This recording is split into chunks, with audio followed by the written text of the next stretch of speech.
Arctic Flame, hi guys. Would you like to introduce yourself to the listeners for me? I'm the singer Michael Clayton-Moore. Bass player Jeff Scott. Izzy on guitar. Mike the drum. Okay, cool. Right, this is your first UK show, so how are you feeling about it? You know, a little bit of fear, but we're excited to be here in England. It's been a good trip so far, and everybody's really nice, so the crowd is pretty good out there. It's pretty opportunity. Yeah. Okay, well, what do you think to England so far? Well, it's a birthplace of heavy metal. I mean, it's a birthplace of heavy metal, so it's just to be here, it's like a great thing because it all started here.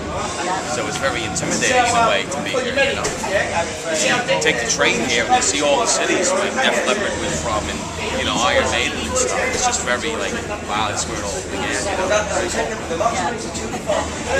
know, very cool.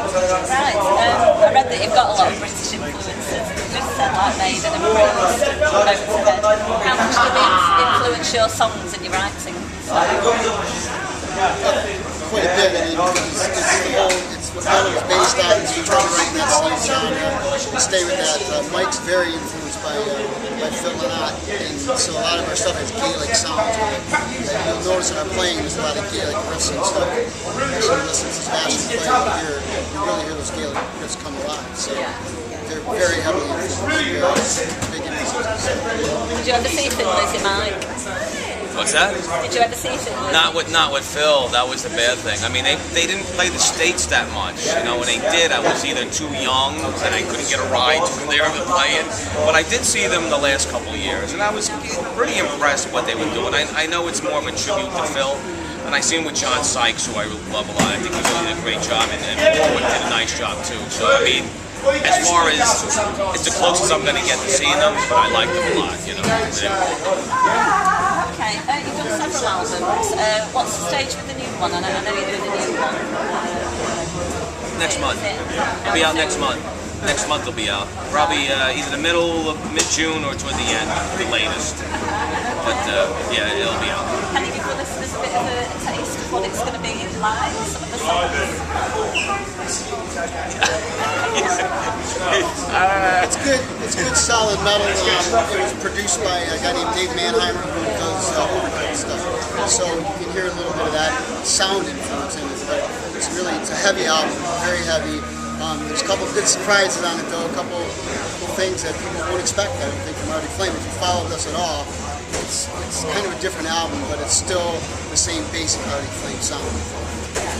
It's very based in, you'll hear some Maiden, you'll hear except like all the old influences from the new wave of British heavy metal. You're going to hear a lot of that in the basic songs. Yeah. Like Mike said, there's a couple songs on there that are totally different than what we used to play.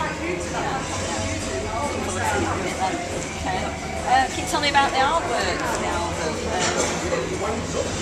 Came up with the idea. Like as far as what, the character that's on every album, that's Morty, he's on every one. Yeah. And I made that only because at the time, every heavy metal band looked the same. So there was no distinguishing who, it was more of an identity thing. Yeah. And Morty just said, once you saw him, you knew it was Arctic Flame. I guess the same thing is what Eddie does for Maiden and stuff. Because most bands looked the friggin' same at the time, and that's all it basically was. And it just, when you see him, you'll know it's Arctic Flame. So that's where that came from. Right. Do you see many differences between the UK metal fans and the ones in America? So much difference? Well, yeah, I mean, I guess it's more into it, I guess.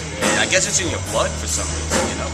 I'm not putting America down. The people that are into it are into it. But here, I guess it's, you grew up on it, so you're more into it. I mean, Germany is great, you know, and England, you know, so far from what I've seen, it's really good. And you've been to Germany with us, so you know more, right? You mean, smashed it. Yeah, you're showing me we'll know better after I said. It'll go down very well. Can you tell me much about the equipment that you use, and is there any sort of equipment that you'd like to have that you don't have at the moment? Talk to these guys. I'm a singer, so I just need a microphone. That's all I need. Actually, I just got a new bass. I was playing the Gene Simmons Punisher. For like, in fact, that's what I played on our first CD. And then I was in the mood for something different. And I started going through the internet looking. And then I found the Gibson Blackbird. It's kind of like a Thunderbird. It was made for Nicky Six, Molly Cruz. So this is kind of like his model of Thunderbird. I like it. But it was quite a trip getting it here from the States. I was so stressing over getting it on the plane, or was it going to go in cargo? Where did it go then? Did it have to go with you?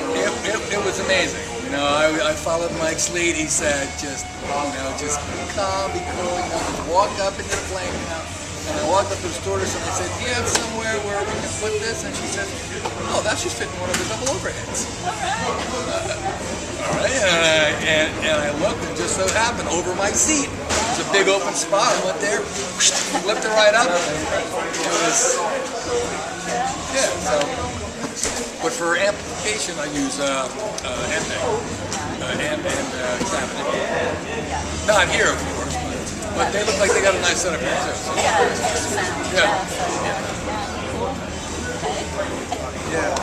I use Jackson V, I like the Jackson aggressive look, and I use Bandero humbuckers to my B52 and a great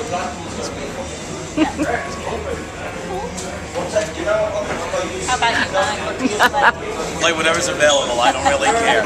No, I have a custom-made drum set at home, but I actually, whatever's there, I'll use. I'm not really particular about what kind of drums they are. Whatever you have, I'll play. That's basically it. I don't care. It doesn't matter. Can you tell me a bit about how the songwriting process works for you? How do you come together and write the songs? Do you all work at the same time, or do you all bring different ideas in? Pretty much all bring different ideas together. Like Sebastian will put some riffs and send them in, and then Jeff and Mike will put rhythm parts, and Izzy, and then I'll try to go with words. Most of the lyrical content is written by Mike. I usually write a couple songs on each album, but that's how the process really goes. Then we get together, we flesh it all out, and we make songs out of things. We just try to create it. A lot of it happens in the studio, so it's a pretty good process. It seems to work. I think that everybody will like the new album. What's the name of the new album again? Shake the Earth. Shake the Earth. I think you're going to like that new album. Shit, I forgot. Yeah, I forgot our own album. Yeah. Well, it changed names so many times, so you just kind of like, but Shake the Earth. I think people are really going to enjoy the album. Okay. So you've opened for bands such as Motorhead and Halloween and Overkill. How was that experience for you? Well, when I first joined the band, back in '03, the first gig that I played with, we were opening up for Wasp, big Wasp. We showed up for the sound check, and so Wasp comes out and they do their sound check, and I was the only guy that was in the bar clapping. I've got my own little concert going on. Yes, he did that. He did that. I shook my head like, you're fired after that. Fanboy.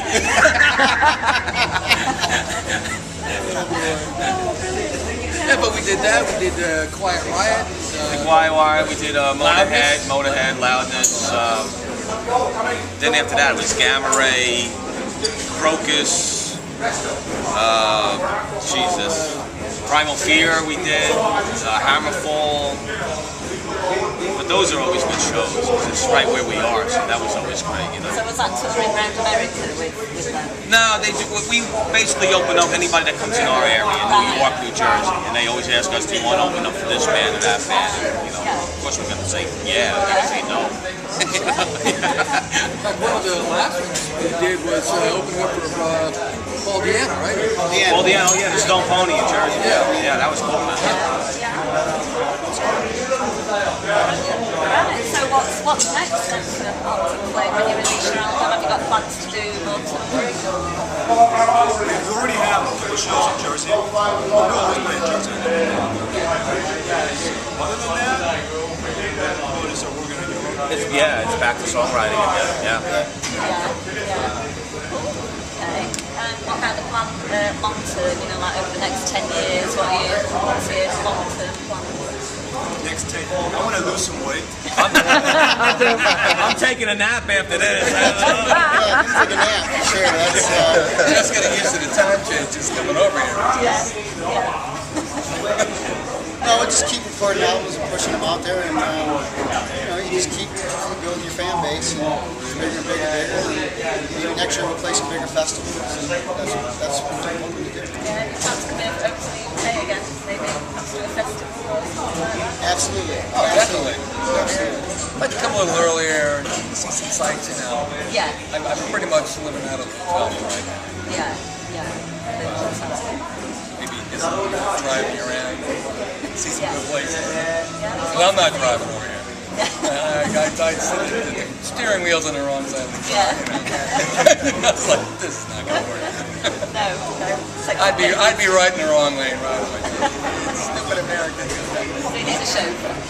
Absolutely, yes. Right, do you have a message for the listeners on Metal Shop Finland that will be listening to this interview? Don't do drugs.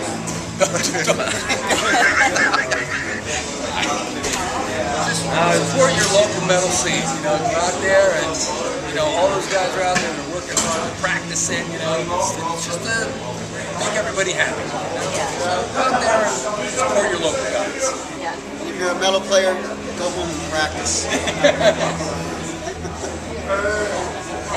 Well, thank you very much for your time and have a great show. Thanks, Al. Thank you. Thank you, dear.